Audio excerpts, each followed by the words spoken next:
Ainda bem que tem bastante padre aí. Uma das coisas que Deus tem me falado nesse final de semana, sobretudo se confirmou no dia de hoje, é a necessidade que vai aparecendo cada vez mais junto das mães que oram pelos filhos e sendo amadurecida cada vez mais também no coração da fundadora, da nossa total dependência do Espírito Santo, da imposição, e é imposição mesmo, da força da espiritualidade no reger da vida das mães que oram pelos filhos. É muito importante tomar consciência disso, porque sem Espírito somos latas vazias. Sem Espírito, sem espiritualidade, sem esse mergulho profundo na espiritualidade, somos latas vazias. Todo o estudo da vaidade nos leva a pensar nessas latas vazias. Lata vazia faz barulho, mas está vazia. Sem espiritualidade, as nossas obras podem até repercutir, e é interessante o que a Ângela traz da dimensão do Instagram, de todo o poder das redes sociais, porque é um poder hoje que gera inclusive dinheiro. Quantos hoje vivem, quantos jovenzinhos aí milionários, influencers, com Instagram, TikTok, canais de YouTube. Então é um instrumento poderoso, e o problema não está no instrumento à primeira vista, mas o que a gente faz com tudo isso.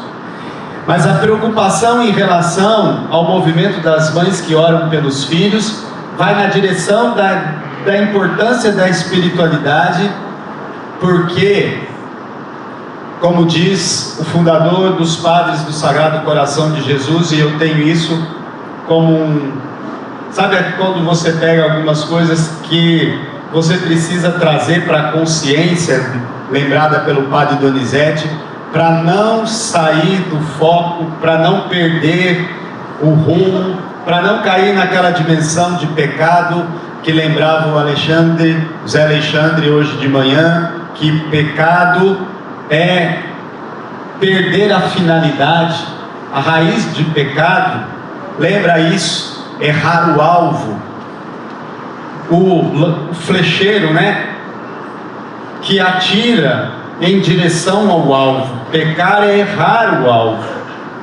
Erra o alvo quando erramos o alvo, quando fazemos sem espiritualidade. E Padre Deon diz assim: Deus não sabe o que fazer com as nossas obras se Ele não tiver o nosso coração. Ele não sabe o que fazer com as nossas obras. É o coração, porque é lá no coração que o Espírito vai falar. Então, veja, toda essa reflexão sobre a vaidade me fez pensar numa figura central de estrutura dos evangelhos, sobretudo o evangelho de Mateus, que rendeu as palavras mais duras de Jesus. As palavras mais duras de Jesus foram dirigidas a estes personagens por conta da excessiva vaidade, por conta da jactância, enquanto a vaidade travestida nas palavras, por conta da presunção e da hipocrisia. Vou ficar com esses dois, que é o proposto para mim, feita através de fatos verdadeiros num primeiro momento. Muitas das coisas que eles faziam de fato eram notáveis, porque não era qualquer pessoa que se tornava um fariseu. E por conta disso, a presunção era grande. Mas não era qualquer pessoa que se tornava um fariseu. Não. Um fariseu dominava a Torá, os 5 livros do Antigo Testamento, e por conta disso sabia de cor, desde os 150 salmos recitados todos os dias, quanto todas as 517 leis e mais tantas outras coisas que eles tinham que dar conta, sem contar aquilo que foi tecido ao longo dos séculos por conta das escolas farisaicas. Então eram homens doutos, estudados, haja vista Paulo, que foi aluno de Gamaliel, e tantos outros que a gente poderia citar ali. E no entanto, as palavras mais duras do Evangelho foram dirigidas a eles. Por isso, eu quero chamar a atenção para o capítulo 23, nesse clima de reflexão, de retiro, e quero propor para você, mãe, nessa hora da tarde, que esse texto guie um pouco a nossa oração em relação à vaidade, mas sobretudo tendo presente a luz do que o Padre Donizete brilhantemente dispôs para nós em termos de explicação do caminho da vaidade, para que a gente possa agora rezar tudo isso a partir desses dois pontos que revelam o exterior, o reflexo daquilo que a gente faz, e que por detrás pode esconder a nossa intencionalidade. E eu queria que você registrasse muito isso. Por que eu faço o que eu faço? Por que você faz o que faz no movimento? Por que você está onde está? Por que você trabalha tanto? Porque de fato, quantas de vocês coordenadoras, pode-se dizer, dão sangue, se esforçam, estão cansadas, né? Quantas dificuldades enfrentadas, quantas lutas apareceram. Uma das coisas que às vezes eu ouço ouvindo vocês, mães: padre, parece que depois que eu disse meu sim, o capeta foi fazer festa lá em casa. Só dá rabada. E isso vai pesando. Ah, mãe, sem o Espírito, vira lata vazia. Então, no capítulo 23 de São Mateus, a gente tem um retrato nesse capítulo daquilo que é e que passou para a história como um adjetivo não muitas vezes qualificativo. Você ser chamado de fariseu, sobretudo na nossa língua portuguesa, lá vem o fariseu. O que já diz para nós, né? E por que ficou com isso? Isso vale para nós, homens e mulheres que lidamos com o sagrado, sobretudo com o sagrado, né? Nosso tempo é curto, mas se a gente fosse fazer uma varredura no nosso tempo, no nosso contexto social, na nossa política, a gente apontaria logo o dedo, né? Teria essa tentação, se seguraria para até não citar nome. Mas não é isso que Deus quer. Deus quer que a gente olhe para nós. Sabe por quê? Há um tempo atrás eu li um livro que mexeu muito comigo, que me fez pensar muito, inclusive das minhas posturas religiosas. Chama-se O Impostor que Vive em Mim. Não sei se alguém já ouviu falar nesse livro.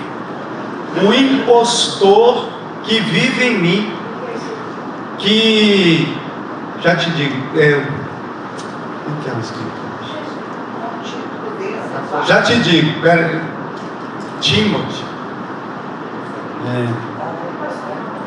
Depois eu lembro o nome, mas o importante é isso. O importante é lembrar, Brennan Manning. Isso, o Brennan Manning é o nome do autor. Ele é um psicanalista, conferencista, mexe muito com a gente. O impostor que vive, porque ele parte da seguinte questão: por que eu faço o que eu faço? E qual a motivação que me leva a fazer? Porque muitas vezes a motivação pode ser inconsistente, e nas coisas de Deus, motivação inconsistente faz com que a gente viva escravo dessa filha bendita, ou, se quiserem, maldita, da vaidade, das filhas da vaidade, né? E suas consequências. Pois bem, então eu assim, quase que arbitrariamente, mas para nos fazer pensar e rezar, dividi esse capítulo 23 em duas partes. A primeira parte nos fará lembrar a presunção e as suas consequências. E aí do versículo 1 até ali mais ou menos o versículo 12, fala para nós sobre o perigo da presunção, de você tomar aqueles fatos que são reais, a partir dos dons que Deus te deu, a partir das qualidades que o Senhor te proporcionou, a partir da capacidade que Ele te deu de serviço, e por conta disso de se colocar à frente dos irmãos. Eu sou filho do Padre Léo. O Padre Léo tem um livro muito interessante que eu também recomendo, chamado Servir no Espírito.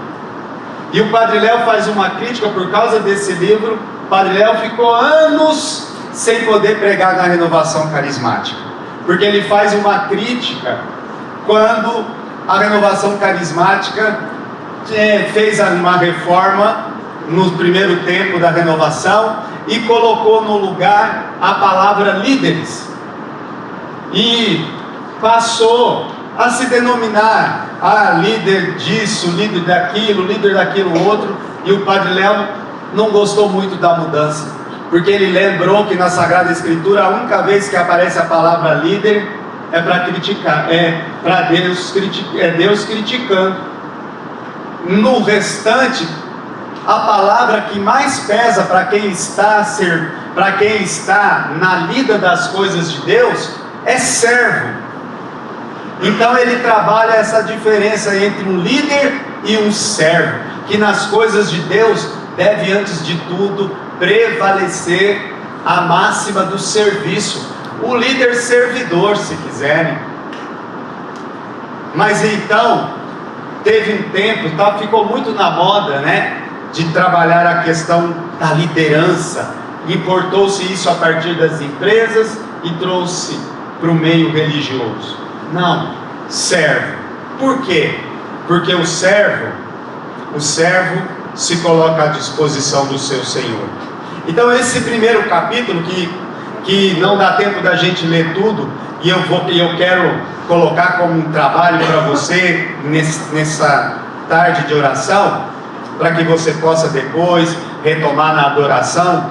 Nós temos ali descrito, com todas as possibilidades da gente imaginar o fariseu presunçoso, das coisas que faz, do título que tem, do poder que tinha diante das pessoas, da projeção que o lugar que ele estava, atenção mães que oram pelos filhos, da projeção que o lugar que ele estava lhe dava diante dos irmãos, diante das pessoas, diante do povo. E isso com muita facilidade pode acontecer conosco. Você estará chamado pelo pároco, pelo bispo, para representar o movimento, para ser o rosto. Você, coordenador, então, é chamada para ser o rosto das mães que oram pelos filhos, lá naquele lugar, naquela paróquia, naquele estado. E é preciso que prevaleça a sua imagem de serva, não de alguém que está lá para aparecer, né? Para se aproveitar do lugar. Então olha o que Jesus diz. Depois que Jesus falou às multidões e aos discípulos, os escribas e fariseus sentaram-se no lugar de Moisés para ensinar.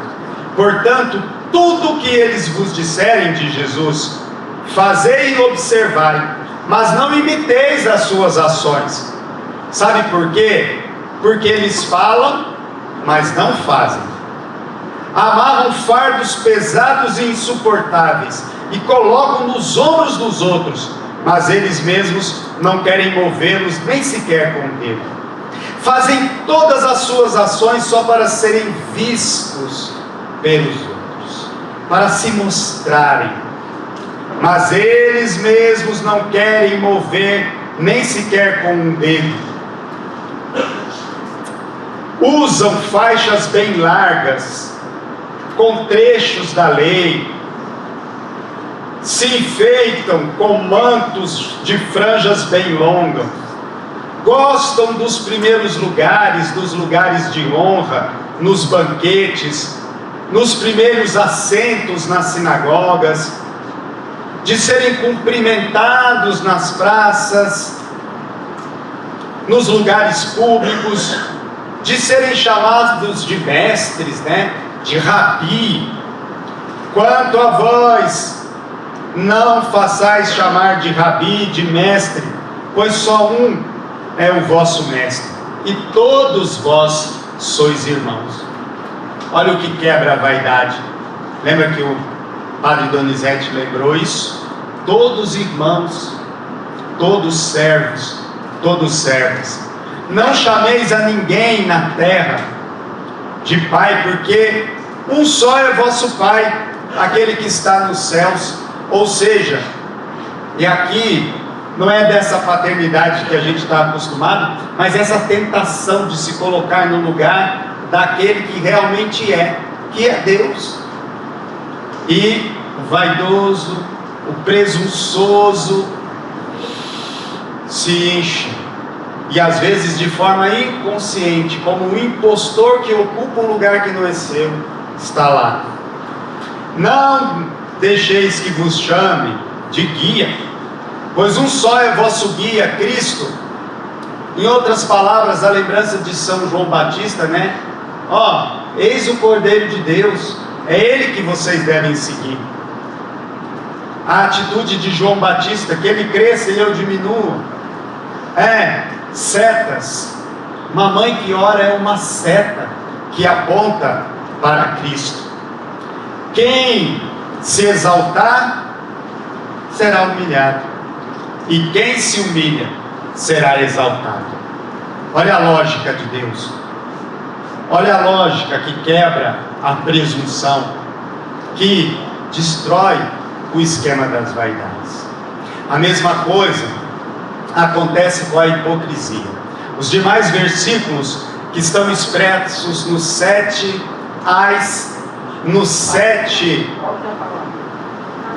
Mateus 23. A primeira parte então que eu disse, para lembrar a presunção, de 1 a 12. A partir do 13, a lembrança da hipocrisia. E aí isso se expressa naquilo que de mais duro fala o Senhor, porque vai com peso de maldição, de palavras duras de Jesus. porque é algo que de fato grita ao céu do ponto de vista religioso. E Jesus chama de hipócritas. A palavra no grego, hipócrisis, lembra, e a imagem é bonita, o ator grego. Vem daí a raiz. Hipócrisis era um ator grego que se vestia de máscaras, personas, aí vem a palavra personalidade, se vestia de máscara para representar papéis no teatro grego. Daí veio o conceito de hipocrisia. O hipócrita faz teatro. O hipócrita finge ser o que ele não é. O hipócrita se mostra, mas é lata vazia, faz barulho, mas falta o essencial. Entende a necessidade da espiritualidade para sustento? Então veja, e aí ele vai dizendo: ai de vós, escribas e fariseus hipócritas, porque acabam fechando o reino de Deus para os outros, por conta da hipocrisia. Isso é tão comum. Quanta gente mais fraca, pequena, ainda sem alimento sólido, sem alimentação sólida, para poder se sustentar na fé, confiando em quem Deus chamou, por conta da hipocrisia, se frustra. E quanta gente deixa a igreja, quanta gente se afasta por conta dos maus testemunhos, do contra-testemunho, por conta das mentiras, né? Ai de vós, guias cegos, que jura muitas vezes por Deus, pelo santuário, e aí vai. Ai de vós, escribas e fariseus hipócritas, faz tudo certinho, paga o dízimo, se mostra, mas lá por detrás, deixas de lado os ensinamentos mais importantes da lei, como o direito, a misericórdia, a fidelidade, e aí com máscara, na mentira, escondido, faz tudo o contrário. Guias cegos, filtrais mosquitos e engolis camelos.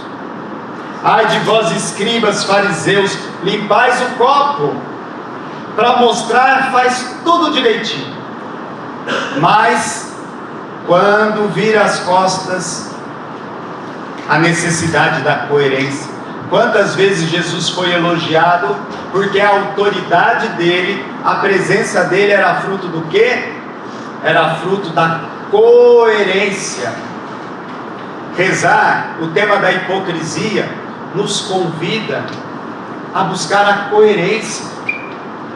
Coerência entre fé e vida.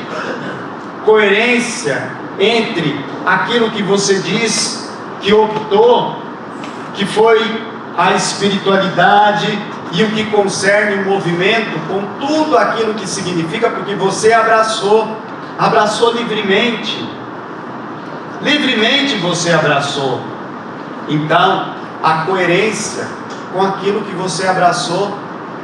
Então, eu tinha um formador que falava, né? Triste daquele que caminha, como dizem os franceses, le cheval, trotando. Um pé cá, outro pé cá. Um dia quer, outro dia não quer. Um dia vai, outro dia não vai. A máscara, você sustenta a máscara por um tempo, mas chega um momento que a máscara descola, e por conta disso as incoerências vão aparecendo, os pecados vão se manifestando, e em pouco tempo. E palavras de Jesus, inclusive para os fariseus: aquilo que é feito às escondidas, um dia será gritado nos telhados. Então, é importantíssimo que a gente possa em relação à presunção e à hipocrisia. Buscar a graça da coerência. E o que nos dá a coerência, eu quero insistir nisso, é a espiritualidade.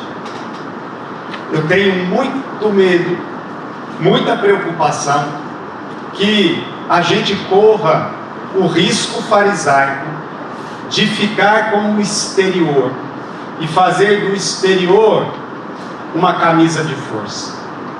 Sem o Espírito, a gente corre o risco, e é perigoso isso, de viver a partir do exterior, como se viver o movimento, participar do movimento das mães que oram pelos filhos, fosse o cumprimento de certas coisas, certas atitudes, participação em certa metodologia que vem para nós de cima, através do grupo fundador, através do grupo da metodologia, e só isso faz da gente um grupo de mães que oram.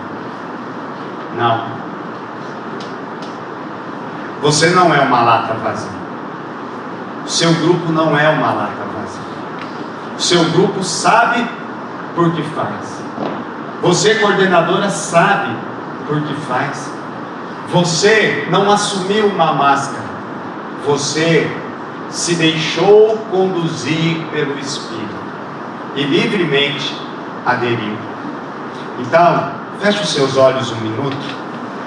A Denise preparou para nós uma música que fala exatamente de poder esvaziar-se para encher-se, de poder deixar de fato que a graça de Deus possa, no poder do Espírito e trabalhando no seu coração, toda incoerência,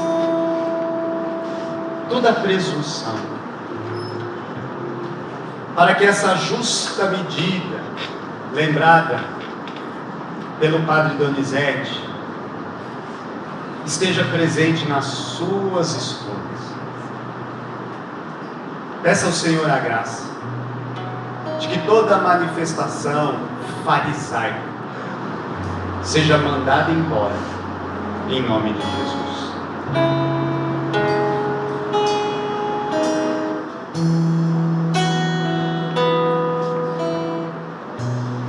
Do desejo de ser amado, estimado, procurado, livra-me, Senhor, do desejo de ser honrado, preferido e louvado. Livra-me, Senhor, do desejo de ser aceito, aprovado e adorado. Livra-me, Senhor. Vai pedindo essa graça.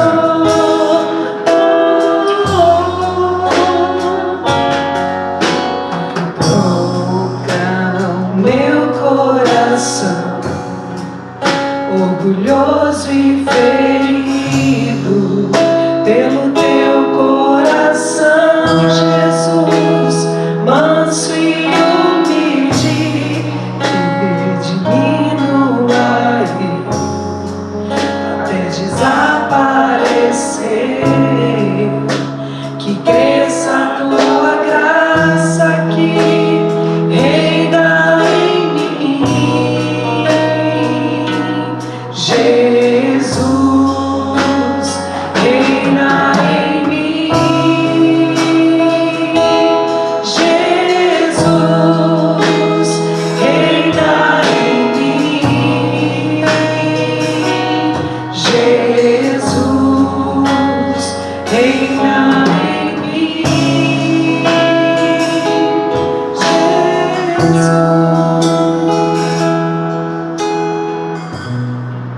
Nesses 5 segundos que me resta, uma dica. O terço de Betânia nos convida a rezar sempre, todos os dias, essa jaculatória.